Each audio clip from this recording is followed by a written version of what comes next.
नमस्कार, मी ॲस्ट्रो स्मिता गिरी.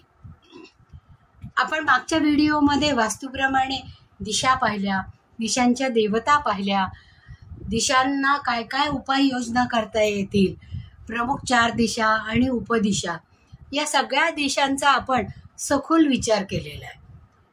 आता त्याच्याच बरोबर आपण रत्नसंस्कार पाहिला की जो भवनामध्ये म्हणजे जो आपल्या घरामध्ये करता येतो, की ब्रह्मस्थान ॲक्टिवेशन करताना आपण रत्नसंस्कार करतो.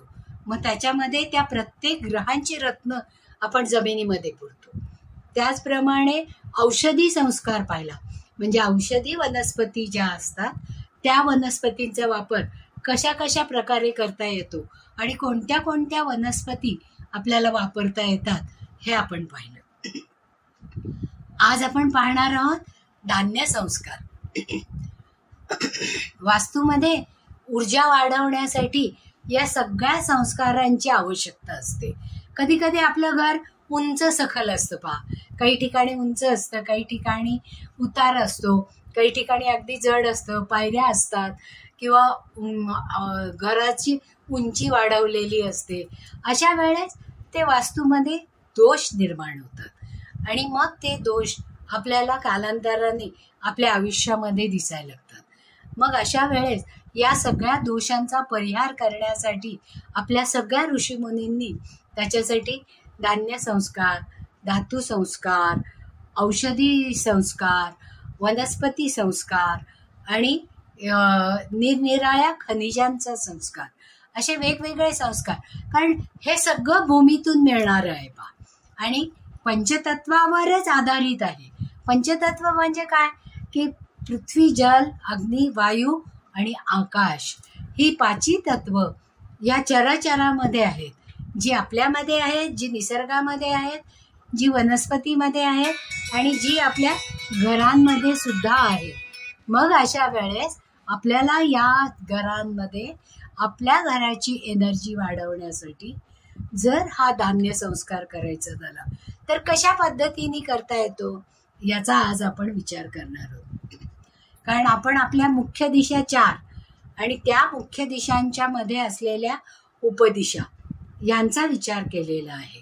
त्या प्रत्येक दिशेला एक एक देवता आहेत आणि त्या देवतांना आवडणारं काही धान्य आहे.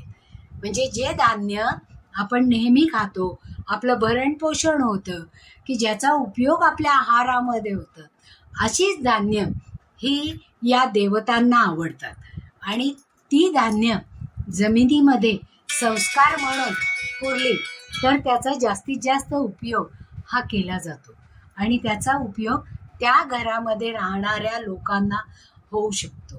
आणि जर समजा जमिनीमध्ये ही धान्य आपल्याला घालता नाही आली तर शेवटी आपण ती कशा पद्धतीने वापरता येतील हे पाहूया.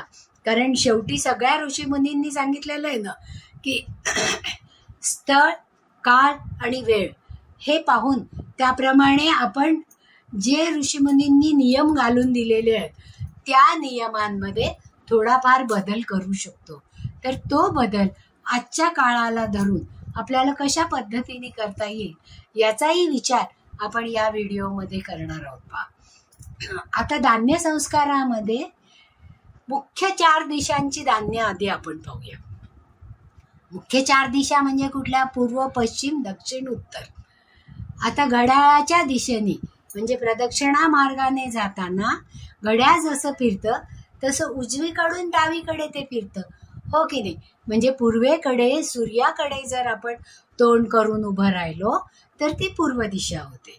मग त्या पूर्व दिशेमध्ये कंपासने आपण पूर्व दिशा तर पाहूच शकतो, त्याची डिग्री बरोबर शोधू शकतो. मग ती पूर्व दिशा आपण शोधल्यानंतर त्या ठिकाणी, कारण जेव्हा जेव्हा धरणीमध्ये किंवा जमिनीमध्ये हे सगळे संस्कार, रत्नसंस्कार, धातू संस्कार, औषधी वनस्पती संस्कार, सुगंध संस्कार किंवा खनिज संस्कार अशासारखे संस्कार जेव्हा करायचे असतात तेव्हा आपल्याला जसं बसायला एखादं आसन लागतं पहा, तसंच आसन देणं गरजेचं असतं. मग हे आसन आपण धान्यानी देतो. धान्यानी म्हणजे लाया ज्या अख्ख्या असतात पहा, की त्या कुठेही तुटलेल्या नसतात. म्हणून लाहीचं आसन हे आपण हे सगळे संस्कार करताना जमिनीमध्ये करतो. किंवा अख्खा तांदूळ म्हणजे बासमतीसारखा पूर्ण मोठा, त्याच्यात तुकडा नको असा अख्खा तांदूळ, अक्षत म्हणजे जो तुटलेला नाहीये असा तांदूळ आपण घेतो आणि त्याचं आसन या सगळ्या धान्यांना, या सगळ्या धातूंना, या सगळ्या औषधी वनस्पतींना, या सगळ्या खनिजांना किंवा या सगळ्या रत्नांना आपण देत असतो. म्हणून त्या त्या दिशांना जर खड्डा करून त्याच्यामध्ये आपल्याला ही धान्य घालायची आहेत. पूर्वेला लाही, कारण लाहीचं आसन आपण देतो त्याप्रमाणे लाया या सूर्य कसा आहे, ऊर्जा देणारा, सतत सातत्य राखणारा आणि नियम पाळणारा आहे, त्याचप्रमाणे या लाया ऊर्जा देणाऱ्या आहेत आणि आपल्या शरीरातील ॲसिडिटी कमी करणाऱ्या आहेत. म्हणजे लायांचं पाणी प्या, नुसत्या लाया का, सर्दी झाली तर कोरड्या लाया का, अशासारखे उपाय आपल्याला आपल्या घरातून सांगतातच. पश्चिमेला, पश्चिम ही मावळतीची दिशा आहे, म्हणजे अंधाराची दिशा आहे, शनी महाराजांची दिशा आहे. मग तिथे जर आपण मूग हे धान्य घातलं तर त्याच्यामुळे मिळणारी पश्चिमेची ऊर्जा ही पूर्णत्वाने आपल्याला मिळू शकते. त्याचबरोबर उत्तरेकडे, कारण 4 प्रमुख दिशांमध्ये उत्तर ही दिशा शेवटची दिशा आहे पहा. मग त्या दिशेमध्ये, कारण ती प्राणिक ऊर्जा देणारी दिशा आहे पहा, तिथून येणारी ऊर्जा ही जैविक आणि प्राणिक ऊर्जा देते. म्हणून तिथे तीळ, पांढरे तीळ की जे आपल्या हाडांना पोषण करतात. आपल्या आहारामध्ये आपण तीळ हे आवर्जून वापरतो कारण त्याच्यात कॅल्शियम भरपूर असतं. मग जेव्हा उत्तरेला काही दोष असतात त्यावेळेस उत्तर दिशेला पांढरे तीळ हे घातले जातात आणि त्याच्यामुळे तिथली ऊर्जा ही वाढवली जाते आणि ती ऊर्जा मंडलाकार फिरते की जी सगळीकडे पोचते. त्याचप्रमाणे आता पूर्व आणि दक्षिण याच्यामधली दिशा जी आहे ती आग्नेय दिशा आहे. मग आग्नेय दिशेला कुळीत, कारण अग्नी ही देवता आहे पहा तिथे. कुळीत म्हणजे फुलगे जे चॉकलेटी किंवा लालसर असतात पहा, ते अख्खे तिथे पुरायचे की ज्याच्यामुळे आग्नेयाची ऊर्जा जास्तीत जास्त शोषून घेतली जाते आणि टिकवली जाते आणि ती आपल्यापर्यंत पोचवली जाते. त्याचप्रमाणे नैऋत्याला पृथ्वी तत्व आहे आणि पृथ्वी तत्व हे स्थिर असायला पाहिजे. ते जर अस्थिर असलं, ते बिघडलं असेल, ते हलकं असेल किंवा तिथे ओपन असेल, खड्डा असेल, तर अशा वेळेस तिथली ऊर्जा कमी होते. मग ती ऊर्जा भरून काढण्यासाठी तिथे उडीद हे धान्य जर आपण पुरलं तर ती ऊर्जा जास्तीत जास्त आपल्यापर्यंत येते. त्याचप्रमाणे पश्चिम आणि उत्तर याच्यामधली जी दिशा आहे ती वायव्य, ही वायुतत्वाची दिशा आहे पहा. मग वायुतत्वाची दिशा याला आपल्याला दाखवता येत नाही. मग तिथे बगरीसारखं धान्य जर वायव्यमध्ये काही दोष असेल, कट असेल किंवा खड्डा असेल खूप मोठा, तर रिलेशनशिपमध्ये बिघाड होऊ शकतो आणि ती ऊर्जा आपल्याला मिळावी किंवा आपले रिलेशन चांगले राहावे म्हणून वायव्येला म्हणजे वायुतत्वामध्ये बगरीसारखं धान्य जे आपण उपवासाला वापरतो पहा, म्हणजे जे नियम आणि अटीमध्ये बसलेलं असतं, तर ती बगर वायव्येला पुरायची. आणि त्याचप्रमाणे उत्तर आणि पूर्व याच्यामधली दिशा म्हणजे ईशान्य दिशा, ही देवतेची दिशा आहे. मग तिथे आपण अख्ख्या साळी, कारण देवांना आसन द्यायचंय आपल्याला किंवा देवतेला आवाहन करायचंय, मग अशा वेळेस तिथे साळी या आपण जर घातल्या तर ईशान्येचा दोष हा कमी होऊ शकतो आणि तिथली ऊर्जा आपल्याला मॅक्सिमम मिळते.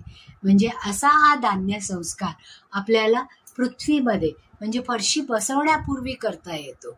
पण समजा आता फरशी बसवली आहे, आपण घरात राहायला गेलोय, मग अशा वेळेस आपल्याला या ऊर्जा वाढवता येतात का? हो, नक्कीच वाढवता येतात.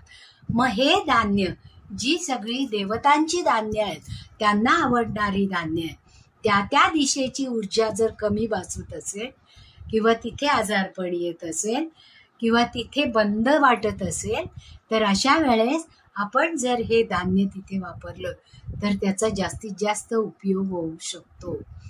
मग अशा वेळेस पूर्वेला वाटीमध्ये साळीच्या लाह्या किंवा लाह्या ठेवल्या आणि त्या 15 दिवसांनी पक्ष्यांना घालून टाकल्या, तर त्याचा उपयोग तिथली ऊर्जा वाढवण्यासाठी होतं आणि पक्ष्यांच्या खाद्यासाठी त्याचा वापर केल्यामुळे ते दान सत्पात्री दान होतं. म्हणजे ती ऊर्जा आपल्यापर्यंत चांगल्या पद्धतीने पोचते. त्याचप्रमाणे जर दक्षिणेला आपल्याला ऊर्जा वाढवायची असेल तर तिथे पिवळे राळे किंवा हरभऱ्याची डाळ ही जर आपण एका वाटीमध्ये ठेवली आणि 15 दिवसांनी ती डाळ पक्ष्यांना खाऊ घातली तर त्याचा उपयोग जास्तीत जास्त होतो. मग आपण अमावस्या आणि पौर्णिमा धरून जर ही धान्य बदलली तर त्याचा उपयोग एनर्जी वाढवण्यासाठी जास्तीत जास्त होतो.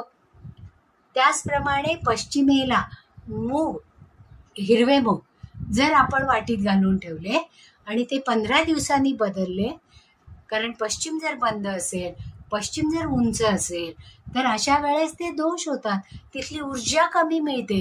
मग ती ऊर्जा पूर्णत्वाला नेण्यासाठी तिथे हिरवे मूग वाटीत घालून ठेवून ते जर 15 दिवसांनी आपण पक्ष्यांना घातले तर त्याच्यापासून मिळणारी एनर्जी ही आपल्याला सतत प्रवाहित होत राहते.